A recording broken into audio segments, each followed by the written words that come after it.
जगामध्ये 1642 जाती आहेत बांबूच्या. बरं. माणसामध्ये कसं असतंय, माणसामध्ये जातीवर माणसं आहेत. लवार, सुतार, परीट, न्हावी, साळी, माळी वगैरे वगैरे वगैरे कामावर जात आहे. तसं बांबूचं कामावर जात बदलते. तुम्हाला मासे धरायचे आहेत, फिश रॉड वेगळं. तुम्हाला पोलिसाच्या काट्या बनवायचे त्याच्यासाठी बांबू वेगळं. तुम्हाला बासरी बनवायचे, बांबू वेगळं. तुम्हाला कापड बनवायचंय, बांबू वेगळं. तुम्हाला ही डायरी बनवायचे, बांबूची जात वेगळी. तुम्हाला हे मग बनवायचंय, त्याच्यासाठी वेगळा. म्हणजे तुम्हाला ज्या ज्या वस्तू बनवायच्या तुम्हाला लागणाऱ्या कागद बदलायला वेगळा परत. हो बिलकुल. बायोमास जो कागद आपण बघतोय, हा कागद पण बांबूपासून तयार केला आहे.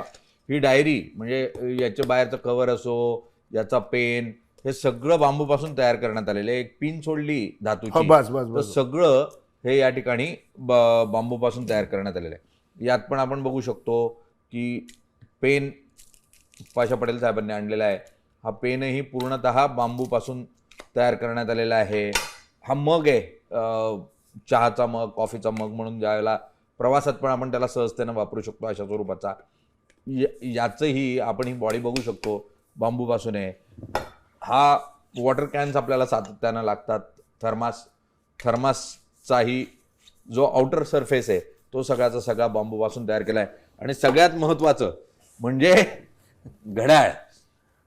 या घड्याळाचं पूर्ण डिझाईन हे बांबूपासून तयार करण्यात आलेलं आहे. आणि त्यामुळे मग हा बांबू फक्त वर दिसण्यापुरतं बांबूचं कवर अशा स्वरूपात नाही आहे, तर आतही खूप मोठ्या प्रमाणावर बांबूचा वापर जो आहे तो करण्यात आलेला आहे. अगदी त्याचं जे आतलं डायल आहे तेही बांबूच्या चटईपासून तयार करण्यात आलेलं आहे. आणि त्यामुळे बांबूचा वापर जिथे हवा तिथे करता येतो. म्हणजे आपण घरामध्ये बांबूचे सोफे, बांबूच्या खुर्च्या, बांबूची घरं, ही आता बांबूची फ्लोरिंग, बांबूचं छत, बांबूच्या भिंती. अगदी बांबू म्हणजे साधारण वन्यजीवनामध्ये ज्या वेळेला आदिवासी हा बांबूचा सर्वतोपरी वापर करण्याचा प्रयत्न करतो आणि तो शहरी भागामध्ये, नागरी भागामध्ये उत्तम पद्धतीनं आधुनिक स्वरूपामध्येही केला जाऊ शकतो, याचं हे उदाहरण आहे.